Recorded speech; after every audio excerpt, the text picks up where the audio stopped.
একটা সতর্ক বার্তা দেওয়ার চেষ্টা করব, কারণ আপনি উদ্যোক্তা হতে চাচ্ছেন। জীবনে অনেকেই দেখা যাচ্ছে শুরুতেই উদ্যোক্তা হওয়ার নিয়ত করার শুরুতেই একটা হোঁচট খায়, এবং এই হোঁচট খাওয়ার কারণটা কি? কারণটা হচ্ছে যে অনেক রকমের লোভনীয় অফার তাদের সামনে আসে। যে আপনি কাউকে একজনকে বললেন যে আমি তো আমার কাছে কিছু টাকা আছে, ইনভেস্ট করতে চাই, এই বাস আপনার সঙ্গে আপনাকে ভোলানো ফোলানো মন ভোলানো কথাবার্তা শুরু হয়ে যাবে। আমরা বলবো যে 5,000 টাকা দাও, 10,000 টাকা দাও, 50,000 টাকা দাও, আমার কোম্পানির শেয়ার কিনো, আমি রেস্টুরেন্ট করব, আমি 500 লোকের মিলে একটা রেস্টুরেন্ট করতেছি, সেখানে শেয়ার কিনো, আমি নানান কিছু, মানে এই ধরনের নানান অফার দেওয়া হয়। আমি খুব সতর্ক বার্তা উচ্চারণ করতে চাই, আপনি উদ্যোক্তা জীবনের শুরুর দিকে এই হোঁচটটা খাবেন না। কারো কোনো রকম 500 টাকা, 100 টাকা, 5,000 টাকা, 50,000 টাকা শেয়ার কেনার মতো ভুল আপনি করবেন না। আপনি 500 জনের একজন হবেন কেন? আপনি 5 জনের একজন হবেন। আপনি মনে করেন, ধরেন কথার কথা, আপনি 10,000 টাকা দিলেন কোথাও কোনো এক জায়গায় শেয়ার কেনার জন্য। আপনি মনে করলেন যে এটা একটা খুবই ভালো, আমার কাছে 10,000 টাকা আছে, 10,000 টাকায় দিয়ে দিলাম। অথচ 10,000 টাকা দিয়ে কিন্তু আপনি একাই চাইলে ছোট একটা ব্যবসা করতে পারেন, সেখান থেকে আপনি চাইলে 2,000 টাকা লাভ করতে পারেন যে কোনো একটা জিনিস বিক্রি করে, এক মুহূর্তেই, এক মাসেই। কিন্তু আপনি যাকে 10,000 টাকা দিচ্ছেন, সে এরকম 500 জনের কাছ থেকে 10,000 টাকা নিয়ে সে পালাতে পারে, সে হারিয়ে যেতে পারে, সে ব্যবসায় লস করতে পারে, সে যে কোনো রকমের সম্ভাবনা হতে পারে। আর আরেকটা জিনিস আমায় বলেন, আপনাকে হয়তো বললো যে কথার কথা 25%, 30% লাভ দিবে। আমি জানি না বাংলাদেশে প্রপারলি কোনো ব্যবসায় 30-40% লাভ করা সম্ভব কিনা। 25% হয়তো সম্ভব, কিন্তু আমি ধরে নিলাম যে আপনাকে 25% দিবে। ওদের ইন্টেনশন ভালো, সবই ভালো। কেউ যদি আপনার বলে 10,000 টাকায় 10,000 টাকা দিবে, মানে 100% লাভ দিবে বা 50% লাভ দিবে, তাহলে তো এটা শুরুতেই ধরে নেওয়া যায় যে এটা ফ্রড কেস। কারণ এখানে এরকম কোনো ব্যবসা পৃথিবীতে নাই যে 100% প্রফিট করা যায়, 50% প্রফিট করা যায়। এগুলো কোনো কষ্টের বিজনেস না আর কি। আর কষ্টের যেটা না, সেটা আসলে কোনো ব্যবসা না। তো সেই জন্য আমি যেটা বলবো, ধরেন আপনি 10,000 টাকা দিলেন, আপনাকে বললো 25% লাভ দিবে 1 বছরে। বছর শেষে যদি সত্যিকার অর্থে আপনি ব্যবসা তারা করেও, আপনার কিন্তু টাকা দেওয়া ছাড়া কোনো মালিকানা নাই।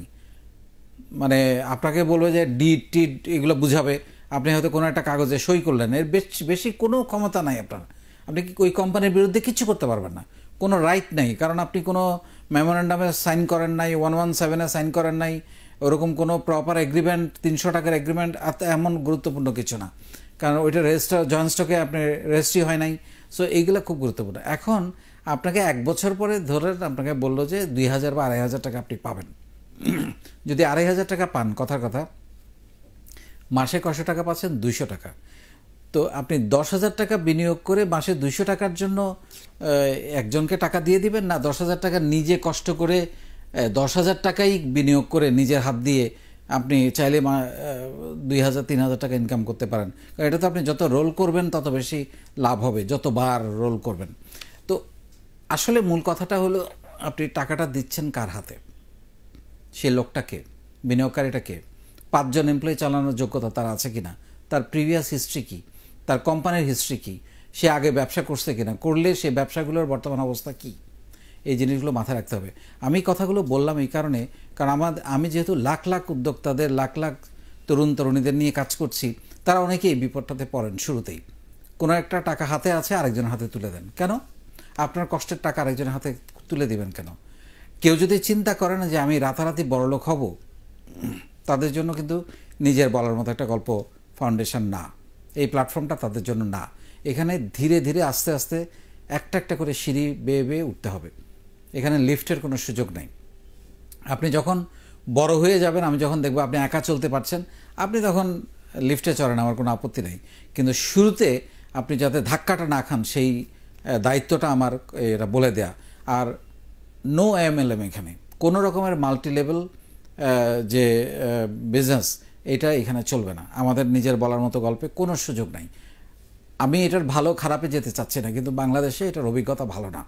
সো এইখানে কেউ যদি চিন্তা করেন এটার নিয়েও কেউ কাজ করবেন, সেই সুযোগও কিন্তু নাই।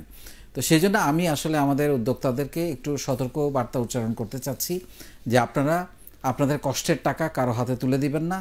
এই 50 জন মিলে, 100 জন মিলে, 64 জেলা মিলে এইসব যত অফার আসবে জাস্ট চোখ বন্ধ করে ফেলে দিবেন, নিজে একা করেন, কষ্ট করে আগে ব্যবসাটা শিখেন, ছোট করে শুরু করেন, ভুল করেন। 10,000 টাকা আপনি যদি নিজে নষ্ট করেন তাও কিন্তু আপনার আফসোস লাগবে না আরেকজনকে দিয়ে নষ্ট করার পরে, কারণ কয়দিন পরে যখন ব্যবসাটা ও চালাতে পারবে না, বন্ধ হয়ে যাবে, আপনি কিন্তু চাইলেও টাকা ফেরত পাবেন না, দিতে পারবেন, ও তো টাকা খেয়ে ফেলছে, ও হয়তো একটা রেস্টুরেন্ট করেছে বা কিছু একটা ব্যবসা করেছে, এসি টেসি কিনে টাকা শেষ, কোত্থেকে পাবে? সো এটা করতে যাবেন না, আস্তে আস্তে শিখেন, ছোট করে শিখেন। লাইফ থেকে শর্টকাট শব্দটা মুছে ফেলেন, শর্টকাটে লাইফে কিছুই হয় না।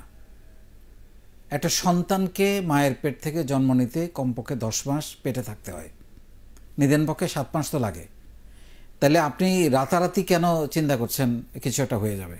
একটা গাছ লাগালে ফল দিতেও তো সময় লাগে। সো এই জন্য আপনাকে সময়টা দিতে হবে, সময়টা নিতে হবে এবং শিখতে হবে জিনিসটা। এবং শুরুটা ভুল করার জন্য অল্প পুঁজি দিয়ে আপনি যেটা করতে চান সেটা নিজে করেন, একা করেন, বা 2-3 জন মিলে করেন, 5 জন মিলে করেন, কিন্তু 50 জন, 20 জন, 25 জন, 100 জন মিলে কোনো বিজনেসে, ইভেন আমি বলবো যে 10,000 টাকা না, 100 টাকাও দেবেন না। 100 টাকারও তো একটা ভ্যালু আছে আপনার জন্য, এটা মাথায় রাখবেন। এবং লাইফ থেকে শর্টকাটে বড় হওয়ার, রাতারাতি কিছু করে ফেলার এই চিন্তাভাবনা থেকে দূরে থাকবেন। কারণ আমাদের প্ল্যাটফর্মে যারাই আছেন নিজের বলার মতো একটা গল্প ফাউন্ডেশনে, তাদের প্রত্যেকেরই ভালো থাকা, ভুল না করা এবং আস্তে আস্তে সুন্দরভাবে এগিয়ে যাওয়া, এটা দেখার দায়িত্ব আমারও। সো সেই জন্য আপনাদেরকে আমি সতর্ক করে দিলাম, যাতে করে এই ধরনের ভুল। আরেকটা জিনিস যেটা বলে শেষ করতে চাই, সেটা হচ্ছে যে এই প্ল্যাটফর্মে আপনি কাউকে টাকা ধার দেবেন না। আপনার কাছে টাকা আছে শুনলেই কিন্তু আরেকজন হাত ইস্পিস করবে, ওর থেকে টাকাটা কীভাবে নেওয়া যায়। বললো যে এই নাও, তোমার একটা চেক দিয়ে দিচ্ছি, 1 মাস পরে তুমি উঠাবা, সেই চেক আর কোনোদিন আপনার হবে না। সো কাউকে টাকা ধার দিবেন না, কারণ আপনি টাকাটা ধার দিবেন, আপনাকে টাকাটা যখন দেওয়ার সময় হবে সে আপনাকে তখন চিনবেই না, খুঁজেও পাবেন না। এটাই বেশিরভাগ ক্ষেত্রে হয়। আপনি আত্মীয় স্বজন কেউ বিপদে পড়ছে, সেখানে আপনি সাহায্য করতে চান, সেটা অন্য জিনিস, কিন্তু একেবারেই এই প্ল্যাটফর্মে কেউ কাউকে আমি টাকা ধার দেওয়ার জন্য সম্পূর্ণভাবে নিষিদ্ধ ঘোষণা করছি। কারণ এতে করে আপনাদের সম্পর্ক নষ্ট হবে। এবং টাকা আমি তো একটা কথা সবসময় বলি যে কারোর সাথে যদি সম্পর্ক নষ্ট করতে চান, আপনি টাকা ধার দেন, দেখবেন যে অটোমেটিক সম্পর্ক নষ্ট হয়ে যাবে। সো এইটা খুবই বাজে একটা এক্সপিরিয়েন্স, এবং আমি শিওর আপনাদের অনেকেরই এই অভিজ্ঞতা আছে যে টাকা ধার দিয়ে সময় মতো টাকা ফেরত পাওয়া যায় না। রেয়ার 2-1টা কেস থাকে যারা খুবই ভালো মানুষ, খুবই কমিটেড, তারা দেয়, এবং ব্যবসার ক্ষেত্রেও সেরকম আছে, কিন্তু এটা কমন কেস না। কমন কেস হচ্ছে বেশিরভাগ ক্ষেত্রেই প্রপারলি সময় মতো দেয় না। সো আপনার যতটুকু টাকা আছে যেটা দিয়ে আপনি ব্যবসা করতে চান পারতেন, সেটা যদি আপনি ধার দিয়ে দেন তাহলে আপনি চলবেন কীভাবে? So don't do it. So অনেক ভালো থাকবেন আপনারা, এবং আপনারা যেন কোনো বিপদে না পড়েন এটা মাথায় রেখে কাজ করবেন। আল্লাহ হাফেজ।